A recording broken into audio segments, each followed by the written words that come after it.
Hi guys, this is Shomili and you're watching Legal Thikana and I'm back with more legal updates from Calcutta High Court. The first is the political violence case. On December 7, 2024, the Calcutta High Court continued its oversight of the ongoing investigation into political violence in West Bengal. ये case post पोल violence से संबंधित है जो Lok Sabha elections के बाद waste Bengal के कुछ हिस्सों में हुई है। कोर्ट ने पहले वेस्ट बंगाल गवर्नमेंट को स्विफ्ट एक्शन लेने और अपने नागरिकों की सुरक्षा सुनिश्चित करने का वार्निंग दिया है। वायलेंस में पॉलिटिकल पार्टीज के बीच क्लैशेस रिपोर्ट किए गए थे जिसके कारण कई कंप्लेंट्स पुलिस के पास फाइल की गई थी। हाई कोर्ट ने स्टेट अथॉरिटीज को इन एलिगेशंस को एड्रेस करने के लिए तुरंत कदम उठाने का डायरेक्शन दिया है और पिछले ओकेशंस पर बंगाल पुलिस से डिटेल रिपोर्ट सबमिट करने को कहा था।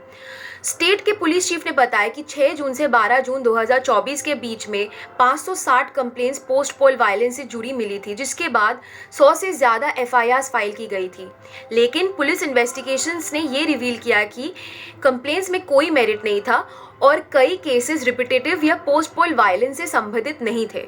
कलकत्ता हाई कोर्ट ने ये एम्फेसाइज किया कि स्टेट पुलिस को इन्वेस्टिगेशन की इम्पार्शियलिटी और टाइमलाइंस को इंश्योर करना होगा। कोर्ट ने ये भी मैंडेट किया था कि पॉलिटिकल वायलेंस के विक्टिम्स अपनी complaint directly director general of police यानी डीजीपी को ईमेल के थ्रू सबमिट कर सके और पुलिस को उन कंप्लेंट्स पर तुरंत एक्शन लेना होगा। जैसे जैसे केस आगे बढ़ रहा है, कोर्ट ने स्टेट अथॉरिटी से ट्रांसपेरेंसी डिमांड की है और वार्निंग दी है कि अगर सिचुएशन इंप्रूव नहीं होती है तो फर्दर लीगल एक्शंस लिया जा सकता है। कोर्ट का अप्रोच फेयर और जस्ट इन्वेस्टिगेशन प्रैक्टिसेस की तरफ है और पॉलिटिकल वायलेंस जो पब्लिक ऑर्डर को थ्रेट करे उसके अगेंस्ट स्ट्रिक्ट स्टांस को दर्शाता है। The second case is about the consumer forum malfunction.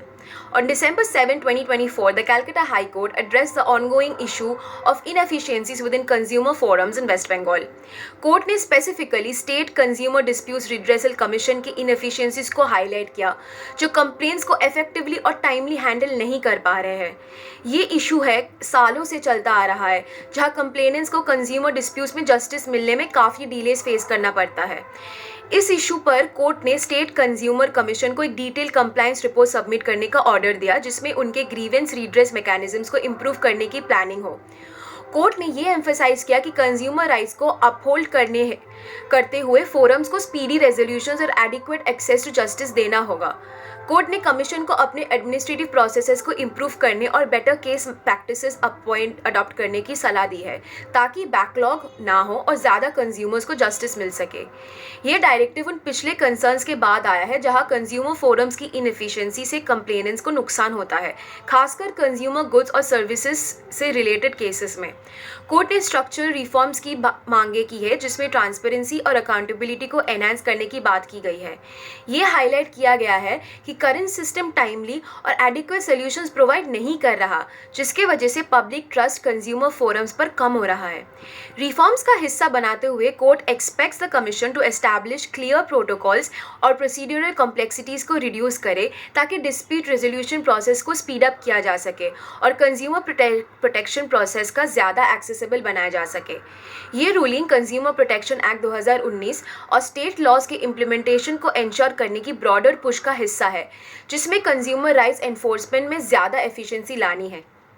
Directly in concerns को एड्रेस करते हुए कोर्ट कंप्लेंट प्रोसेस को स्ट्रीमलाइन करने की कोशिश कर रहा है और सभी पार्टीज के लिए फेयर आउटकम सुनिश्चित करने का गोल रखता है। Thank you for staying updated with us on legal Thikana. We'll be back with more soon.